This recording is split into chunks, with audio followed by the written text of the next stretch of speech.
오늘 우리에게 주시는 하나님의 말씀은 신명기 5장 28절부터 33절까지 말씀입니다. 여호와께서 너희가 내게 말할 때 너희가 말하는 소리를 들으신지라. 여호와께서 내게 이르시되 이 백성이 내게 말하는 그 말소리를 내가 들은즉 그 말이 다 옳도다. 다만 그들이 항상 이 같은 마음을 품어 나를 경외하며 내 모든 명령을 지켜서 그들과 그 자손이 영원히 복받기를 원하노라. 가서 그들에게 각기 장막으로 돌아가라 이르고 너는 여기 내 곁에 서 있으라. 내가 모든 명령과 규례와 법도를 내게 이르리니 너는 그것을 그들에게 가르쳐서 내가 그들에게 기업으로 주는 땅에서 그들에게 이것을 행하게 하라 하셨나니 그런즉 너희 하나님 여호와께서 너희에게 명령하신 대로 너희는 삼가 행하여 좌로나 우로나 치우치지 말고 너희 하나님 여호와께서 너희에게 명령하신 모든 도를 행하라. 그리하면 너희가 살 것이요 복이 너희에게 있을 것이며 너희가 차지한 땅에서 너희의 날이 길리라. 아멘.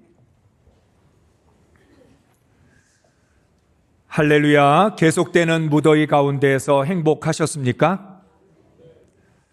아멘 소리가 적은 거 보니까 그럴 리가. 더운데 어떻게 행복할 수 있겠습니까? 그렇지만 짜증을 내면 낼수록 더 더워집니다. 짜증을 부린다고 시원해지지 않습니다. 오히려 우리의 마음을 다스리는 것이 훨씬 더 시원하게 만들어 줍니다. 전능자의 그늘 아래서 참된 평안과 쉼을 얻으시기 바랍니다. 한 주간 동안 나의 인생과 신앙을 하나님의 말씀으로 되돌아보셨습니까? 모세의 죽음을 통해서 나는 어떻게 죽음을 맞이하게 될까? 과연 나도 모세처럼 유일무이한 인생을 살 수 있을까? 하나님 말씀 붙들고 묵상하신 줄로 믿습니다. 우리는 언제 죽을지 알 수 없는 인생을 살고 있습니다. 만일 인생의 마지막 순간을 얼떨결에 맞이한다면 후회가 가득할 것입니다. 인생은 사는 것도 중요하지만 죽는 것은 더 중요합니다. 죽는다는 말이 무슨 뜻이에요? 기회가 없다는 거잖아요. 그러니까 마지막 순간에 이젠 기회가 없는데 나는 아무것도 준비하지 않은 상태에서 죽음을 맞이한다면 안타까운 마음이 들 수밖에 없습니다. 우리 모두 의로운 재판장 앞에 서야 하는데 어떻게 설 것인지를 지금부터 준비해야 합니다. 죽음을 눈앞에 두면 인생은 가장 단순해집니다. 그렇게 어렵고 복잡했던 인생이 쉽고 단순해집니다. 지금 죽는다. 그러면 모든 건 단순해져요. 가장 쉬워질 수밖에 없어요. 내가 살아있다고 생각하기 때문에 복잡하고 어려웠던 일들이 죽는다는 그 말 앞에서 단순해질 수밖에 없습니다. 인생의 마지막 순간이 되면 나는 누구이며 어떻게 살았느냐? 이것으로 인생은 정리됩니다. 내가 인생의 마지막 순간에 얼마나 성공했고 또 많은 명예를 얻었고 내가 많은 일들을 성취하고 이루었는지 하나도 중요하지 않습니다. 마지막 순간이 되면 난 누구냐? 나의 속사람이 어떤 상태냐? 하나님은 이것만 보십니다. 외적인 것이 아니라 내면으로 평가됩니다.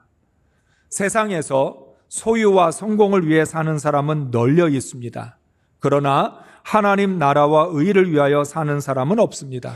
따라서 유일무이한 인생을 살고 싶다면 세상 사람들처럼 사는 것이 아니라 세상 사람들이 살지 못하는 인생, 하나님의 나라와 의를 위하여 하나님의 영광을 위해 살아야 합니다. 결국 인생의 마지막에서 우리 인생은 하나님이 평가하시고 우리의 신앙은 주님이 판단하십니다. 여러분이 의의 면류관을 받고 싶으시면 그 의의 면류관을 주시는 하나님의 기준으로 살아야 합니다. 내가 상을 받고 싶으면 상을 주는 사람의 기준을 맞춰야 되는 거죠. 내가 면류관을 받고 싶다면 그 면류관을 주시는 하나님의 뜻을 따라 살아야 합니다. 하나님 나라에 들어가고 싶다면 하나님 나라를 주장하시는 하나님의 기준에 맞춰서 살아야 하는 거죠. 우리는 신명기의 말씀을 통해서 우리를 향한 하나님의 마음과 계획을 알 수 있었습니다. 신명기는 하나님께서 이스라엘 백성들에게만 주시는 말씀이 아니라 오늘 이 시대를 살아가는 우리들이 어떻게 살아야 되는지, 하나님의 뜻이 무엇이고 하나님의 마음이 어떤 것인지를 가르쳐주는 말씀입니다. 우리 늘 궁금했잖아요. 하나님의 마음이 뭘까? 하나님의 뜻이 어디에 있을까? 우리가 그렇게 궁금해했던 하나님의 마음, 하나님의 뜻, 하나님의 계획이 신명기에 담겨 있었습니다. 하나님께서 이스라엘 백성들에게 말씀해 주신 그 말씀을 통해서 우리는 어떻게 인생을 살아야 되고 신앙으로 살아야 되는지를 배울 수 있었습니다. 그런 의미에서 신명기는 신앙과 인생을 위한 구체적 지침서이며 사용 설명서입니다. 하나님의 뜻은 아주 명확합니다. 5장 29절 말씀을 읽겠습니다. 다만 그들이 항상 이 같은 마음을 품어 나를 경외하며 내 모든 명령을 지켜서 그들과 그 자손이 영원히 복받기를 원하노라. 아멘. 신명기 5장에서는 하나님께서 이스라엘 백성들에게 십계명을 다시 한번 가르쳐 주십니다. 십계명의 모든 말씀을 마치시고 난 다음에 하나님께서 이스라엘 백성들에게 하시는 말씀입니다. 나는 너희들이 영원히 복받기를 원한다. 이게 하나님의 마음이고 이게 하나님의 계획이라는 것입니다. 그러니까 이스라엘 백성들이 영원히 복받기를 원하셔서 영원히 복받을 수 있는 방법을 가르쳐 주셨는데 그건 뭐냐? 항상 이 같은 마음을 품어서 하나님을 경외하며 하나님의 명령을 지키는 겁니다. 이스라엘 백성이 왜 하나님의 말씀을 지켜야 되지요? 하나님이 복받기를 원하셔서 주신 말씀이니까. 우리가 하나님께 순종해야 되는 이유는 하나님께 순종함으로 하나님을 경외하는 것이고 하나님을 경외함으로 하나님이 약속하신 영원한 복을 받을 수 있기 때문입니다. 그런 의미에서 하나님을 경외한다라는 말은 하나님의 말씀을 듣고 행하는 것입니다. 쉽게 말하면 하나님을 믿습니다. 나는 하나님을 사랑하고 하나님을 경외합니다. 말로 하는 게 아니라 하나님의 말씀을 지켜 행함으로 우리의 믿음을 증명하는 것이다 라는 거죠. 그러니까 하나님의 말씀을 듣고 행함으로 하나님을 경외하는 것이고 하나님을 믿는다는 건 하나님의 말씀에 순종하는 것입니다. 마음으로 믿은 것을 삶으로 실천해야 합니다. 내가 믿으니까 순종하고 믿으니까 지키는 거잖아요. 나 하나님 믿어요. 그래서 하나님 말씀에 순종할 거예요. 나는 하나님을 신뢰하고 의지하기 때문에 하나님을 경외하기 때문에 나는 하나님의 말씀으로만 살 거예요. 이렇게 고백해야 하는 거죠. 하나님은 하나님의 백성이 하나님을 경외함으로 영원히 복받기를 원하십니다. 하나님은 영원히 복 주시기를 원하셔서 이스라엘 백성을 보배로운 백성으로 받아주셨습니다. 신명기 26장 18절 19절의 말씀을 읽겠습니다. 주님께서 당신들에게 약속하신 대로 오늘 당신들을 주님의 소중한 백성으로 받아들이고 그의 모든 명령을 다 지켜야 한다고 선언하셨습니다. 주님께서는 그가 지으신 모든 백성보다 당신들을 더욱 높이셔서 당신들이 칭찬을 받고 명예와 영광을 얻게 하시려고 또 말씀하신 대로 당신들을 주 당신들의 하나님의 거룩한 백성이 되게 하실 것입니다. 아멘. 하나님께서 애굽의 종이었던 이스라엘 백성을 보배로운 백성으로 받아주셨어요. 받아주신다는 말은 이스라엘 백성들의 상황이 어떻든지 그들이 무슨 생각을 갖고 있든지 아무것도 따지지 않고 있는 그대로 다 받아주신다는 거예요. 예수 그리스도로 말미암아 우리를 의인으로 받아주셨어요. 나는 아직도 죄가 있는데, 나는 아직도 죄 가운데서 살아가고 있는데 하나님은 나에게 아무것도 따지지 아니하시고 나를 의인으로 받아주신 거예요. 의인으로 받아주셔서 나를 의롭다라고 불러주셨어요. 이스라엘 백성들도 마찬가지여서 애굽의 종이었던 백성을 하나님께서 보배로운 백성, 소중한 백성으로 받아주셔서 너희는 이제부터 거룩한 백성이라 불러주신 겁니다. 뿐만 아니라 하나님은 그 보배로운 백성에게 칭찬과 명예와 영광을 얻게 하십니다. 우리가 소중한 인생을 살아가고 싶고 누군가에게 소중한 사람이 되고 싶은 이유가 내가 칭찬받고 명예와 영광을 받고 싶은 마음 때문에 그렇습니다. 사람은 자신의 가치를 인정받고 싶어 합니다. 그런데 하나님께서 우리가 인정받을 수 있는 방법을 가르쳐 주셨는데 그건 뭐냐면 하나님께서 우리를 보배로운 백성으로 받아주셔야 인정받을 수 있고 보배로운 백성은 하나님의 말씀을 지켜 행함으로 칭찬과 명예와 영광을 얻을 수 있다고 말씀하십니다. 왜 그럴까요? 왜 하나님의 말씀이 나를 명예롭고 영광스럽게 만들어줄까요? 하나님의 말씀은 나의 중심을 거룩하게 만들어줍니다. 하나님의 말씀은 나의 속사람을 올바르게 세워주셔서 속사람으로 중심으로 하나님께 인정받고 칭찬받을 수 있도록 만들어 주신다는 거예요. 세상 사람들은 우리에게 립 서비스를 합니다. 말로만 우리를 높여주고 띄워줍니다. 우리를 그렇게 칭찬했던 사람이 어느 날 갑자기 비난을 합니다. 그런데 하나님은 우리에게 립 서비스를 하지 않으셔요.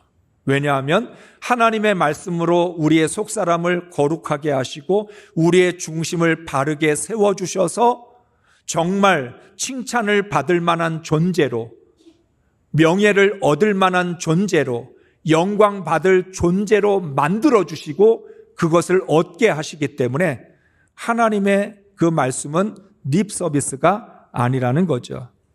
그렇기 때문에 어두운 세상에서 불확실한 삶을 살아가는 우리들을 인도하고 지켜주는 건 하나님의 말씀밖에 없습니다. 하나님의 말씀이 내 발에 등이 되고 내 길에 빛이 되는 거죠. 하나님의 말씀으로 우리의 발에 등이 되어주시고 우리의 길에 빛을 비춰주셔서 우리로 하여금 정말 칭찬과 명예와 영광을 얻게 만들어 주신다는 거예요. 그래서 하나님은 오늘 신명기 5장 32절부터 33절까지의 말씀으로 말씀하십니다. 같이 읽습니다.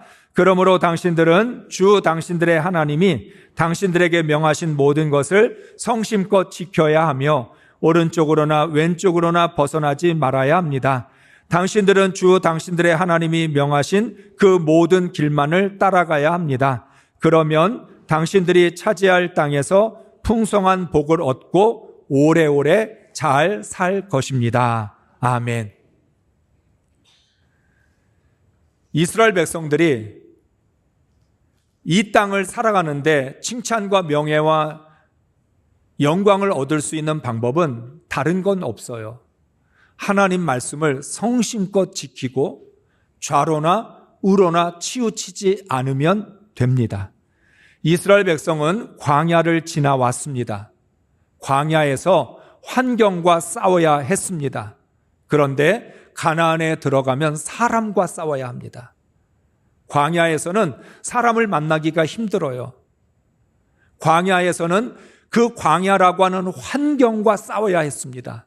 그런데 가나안에 들어가게 되면 이웃 나라들이 있고 많은 민족들이 있습니다.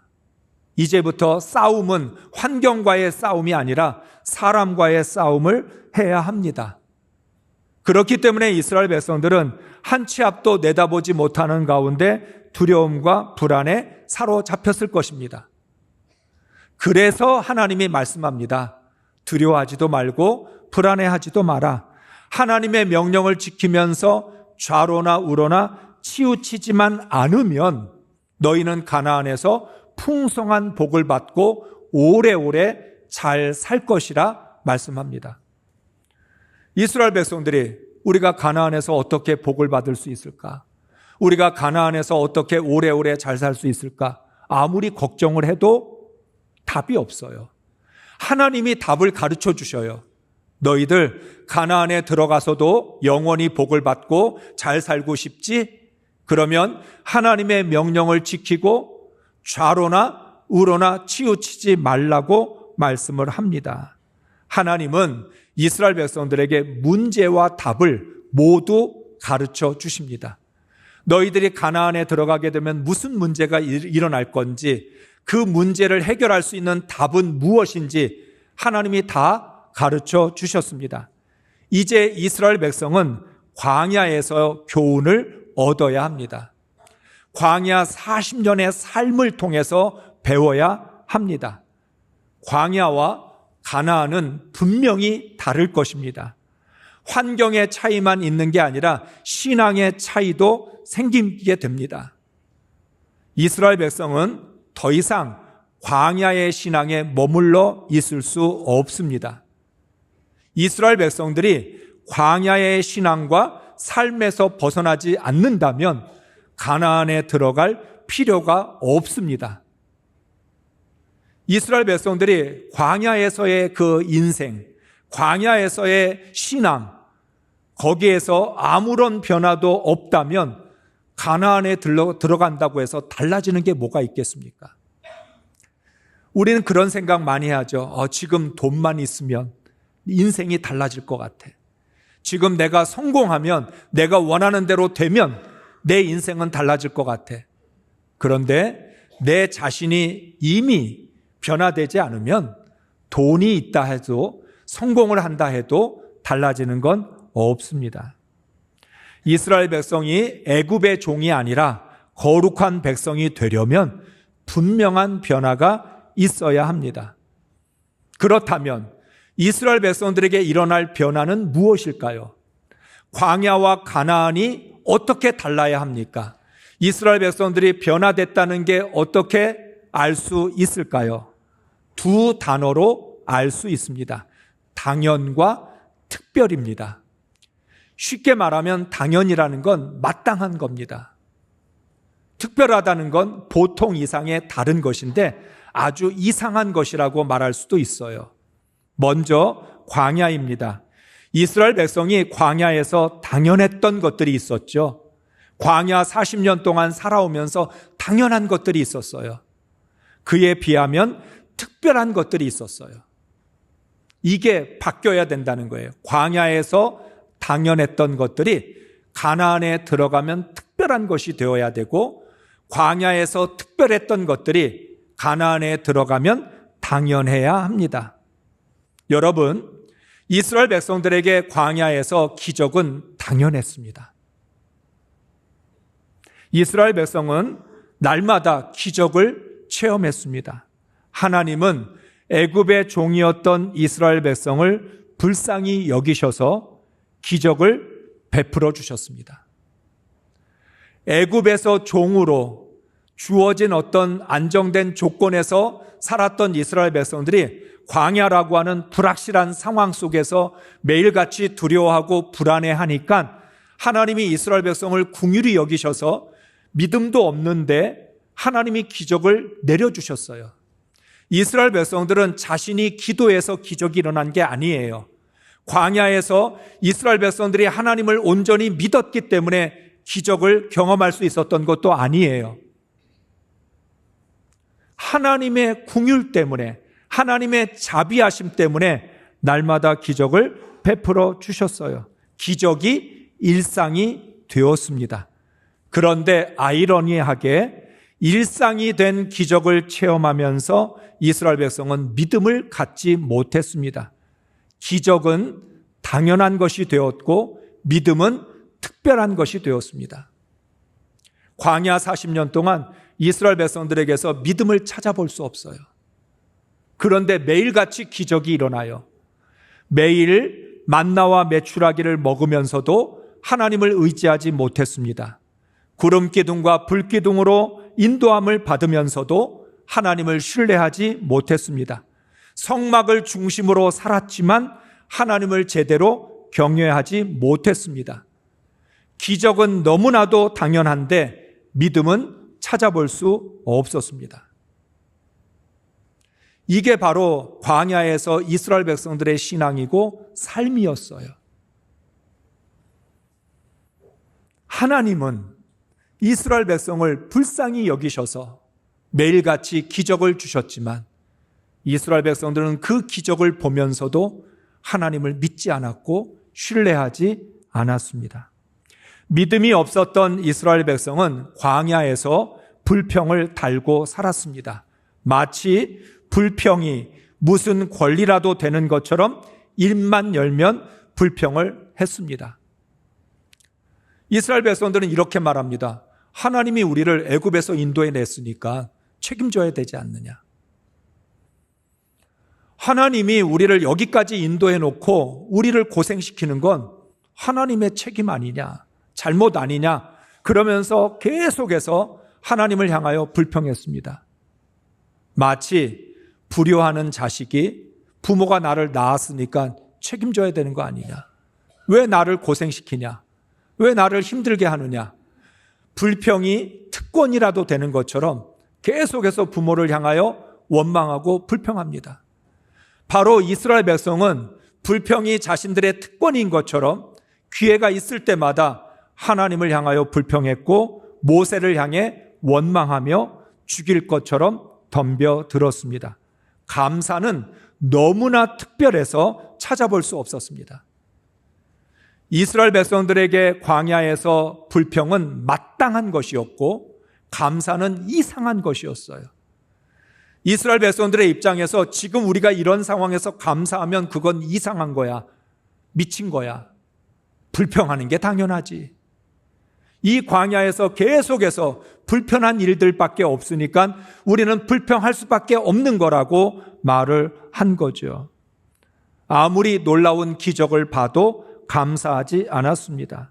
광야 40년 동안 하나님이 품에 안으셔서 부족할 것이 없게 해주셨는데도 불평과 원망을 그치지 않았습니다. 불평은 당연했고 감사는 특별했습니다. 사랑하는 성도 여러분, 구원받은 우리들도 이스라엘 백성과 다를 것이 하나도 없습니다. 우리는 하나님의 은혜를 당연하게 생각합니다.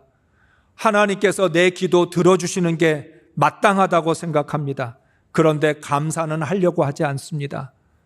좀처럼 감사하지 않습니다. 기적 같은 일을 경험하면 잠깐 감사하지만 돌아서면 곧바로 불평을 합니다. 고난을 당하면 하나님을 찾지만 일상에서 하나님을 찾지 않습니다. 결국 내 안에 믿음이 없으면 항상 불평할 이유만 찾게 됩니다.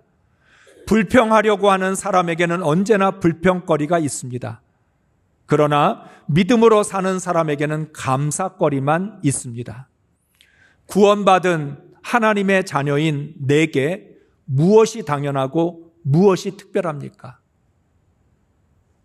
광야에서 이스라엘 백성들에게 당연했던 것과 특별했던 것들을 비교해 보면서 나는 무엇이 당연하고 무엇이 특별한 삶을 살아가고 있는지를 돌아봐야 합니다. 이스라엘 백성은 가나안에 들어가면 반드시 달라져야 합니다. 이런 광야의 신앙 가지고는 가나안에서 영원히 복받으며 살 수 없습니다. 그렇기 때문에 광야에서 당연했던 일들이 특별해져야 되고 특별했던 일들이 당연해져야 합니다. 가나안에 들어가면 감사가 당연해져야 합니다. 이스라엘 백성들은 가나안에 들어가는 순간부터 날마다 감사하며 살아야 합니다. 하나님께서 땅과 집과 포도원을 주셨기 때문에 감사해야 합니다. 이스라엘 백성들이 가나안에 들어가서 무슨 일을 겪느냐가 중요한 게 아니라 이 가나안 땅을 주신 하나님을 기억하면서 감사를 해야 한다는 거죠. 하나님께서 안식일과 절기를 지키라고 말씀하신 이유도 감사하라는 뜻입니다. 안식일을 지키면서 하나님께 감사하고 3대 절기를 지키면서 하나님께 감사하라. 안식년과 희년은 가장 큰 감사입니다. 여러분, 안식년을 지키려면 감사가 없으면 안 돼요. 7년마다 빚을 면제해 주려면 감사하지 않으면 어떻게 빚을 면제해 줄 수 있겠어요? 50년이 되는 해에 희년이 돼서 땅을 돌려주고 종을 자유롭게 해주려면 감사해야죠. 그 하나님께서 이스라엘 백성들에게 안식일과 안식년과 희년을 지키고 절기를 지키라고 명령한 것은 감사를 잃어버리지 말라. 너에게는 감사가 너무나 당연한 것이고 마땅한 것이기 때문에 그래서 지키라고 명령을 한 것입니다. 불평과 원망을 가지고는 안식일과 절기와 안식년과 희년을 지킬 수 없습니다. 가나안에 들어간 이스라엘 백성들에게 불평과 원망은 아주 특별한 것, 이상한 것이 되어야 합니다. 항상 감사하는 가운데 어쩌다 한 번 정도 일어나는 일이 되어야 합니다. 가나안에 들어가면 광야처럼 기적이 일어나지 않습니다. 광야에서처럼 기적이 당연하지 않다는 거예요. 오히려 가나안에서는 믿음이 당연합니다. 날마다 하나님을 신뢰하고 의지해야 합니다. 가나안에 들어가서 기적이 일어나지 않아도 괜찮습니다. 하나님이 주신 땅에서 그들이 하나님이 주시는 열매로 살아갈 수 있게 되었기 때문에 그들은 기적을 바라는 게 아니라 하나님을 믿고 의지하는 삶을 살아야 하는 거죠. 날마다 믿음으로 살아가는 사람에게는 기적은 특별한 일입니다. 반대로 날마다 기적을 바라고 살아가는 사람들에게 믿음은 특별한 것이 될 수밖에 없지요. 기적이 없어도 매일 하나님의 은혜로 산다는 것을 믿어야 합니다. 따라서 가나안에서 순종은 당연하고 불순종은 특별해야 합니다.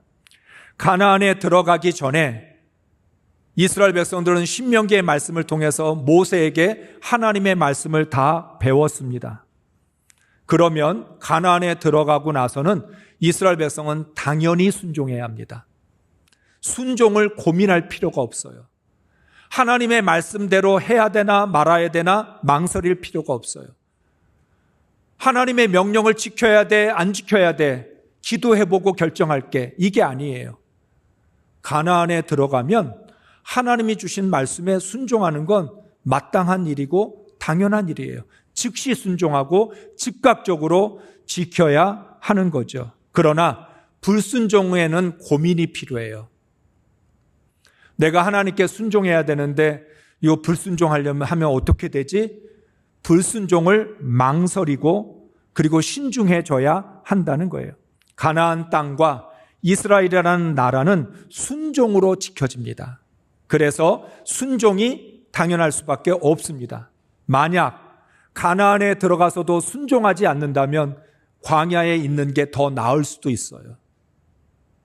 하나님이 가나안에 들어가면 어떻게 해야 되는지 망할 때도, 포로로 잡혀갔을 때에도, 그럴 때에도 어떻게 해야 되는지 자세하게 가르쳐 주셨기에 이스라엘 백성들에게 순종은 당연한 것입니다. 또한 사랑은 당연하고 미움은 특별해야 합니다.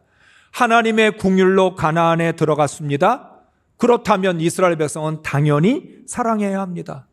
하나님께서 우리를 불쌍히 여겨주셔서 이 가나안을 허락해 주셨는데 하나님의 사랑이 너무 감사한데 사랑은 당연한 거 아니야? 하나님을 당연히 사랑하고 이웃을 당연히 사랑해야지 특별하게 사랑하고 특별하게 섬기는 게 아니라는 거죠. 감사로 안식일과 절기와 안식년과 희년을 지킨다고 말씀을 드렸습니다. 동시에 사랑 때문에 안식일과 안식년과 절기와 희년을 지키는 것이죠. 이스라엘은 형제애가 당연한 나라입니다. 형제를 사랑하기 때문에 종으로 삼을 수 없고 재산을 영원히 소유할 수 없습니다. 하나님이 이스라엘 백성들에게 말씀하셨습니다. 너희의 형제를 종으로 삼지 마라. 또 종으로 삼았다 할지라도 그들을 놓아주라고 말합니다. 너희도 애굽에서 종이지 않았느냐. 하나님의 사랑을 받았기에 이스라엘 백성들이 하나님을 사랑하고 이웃을 사랑하는 건 너무나 당연한 일입니다. 반대로 미움은 특별한 것입니다. 미움은 아주 이상한 거예요. 하나님의 사랑으로 가나안 땅에 들어간 이스라엘 백성이 하나님을 미워하고 이스라엘 백성을 미워한다? 그건 너무나 이상하고 특별한 일이 될 수밖에 없습니다. 이렇게 가나안에서 순종과 사랑이 당연해지면 축복도 당연해집니다. 하나님께서 이스라엘 백성들에게 반드시 망할 것이라 경고하셨지만 그것은 어디까지나 망하지 말라는 경고입니다. 하나님은 이스라엘 백성이 가나안에서 영원히 잘 살기를 원하십니다. 그래서 축복은 당연하고 저주는 특별합니다. 저주는 일어나지 않아야 할 아주 특별한 일입니다. 하나님은 저주하기를 싫어하십니다.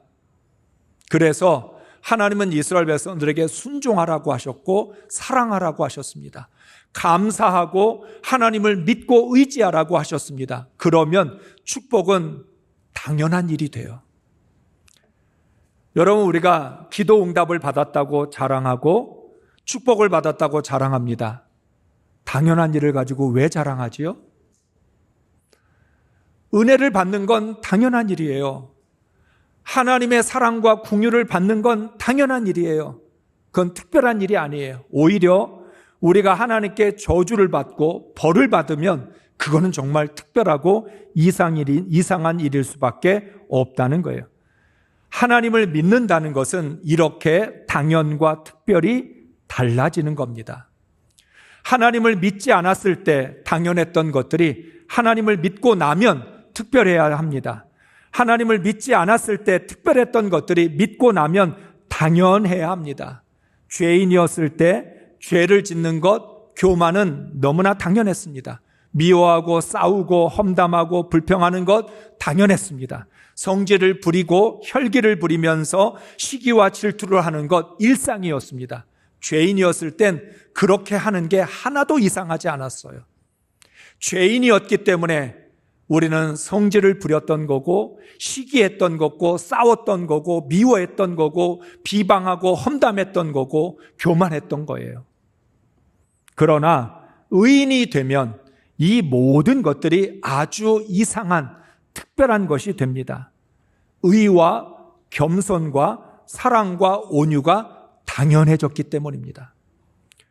의인으로 살아가는 그리스도인, 구원받은 그리스도인으로 살아가는 사람들에게는 교만은 어색한 거예요. 싸우는 건 이상한 일이에요. 험담을 하고 비방하는 것, 나한테 안 어울리는 거예요. 당연하지 않은 거기 때문에. 그런데 사랑하고 겸손하고 온유하고 절제하고 이렇게 하는 것들은 너무나 당연한 것이 되어야 합니다. 왜냐하면 감사와 불평, 순종과 불순종, 사랑과 미움, 의와 불의는 함께 어울릴 수 없습니다.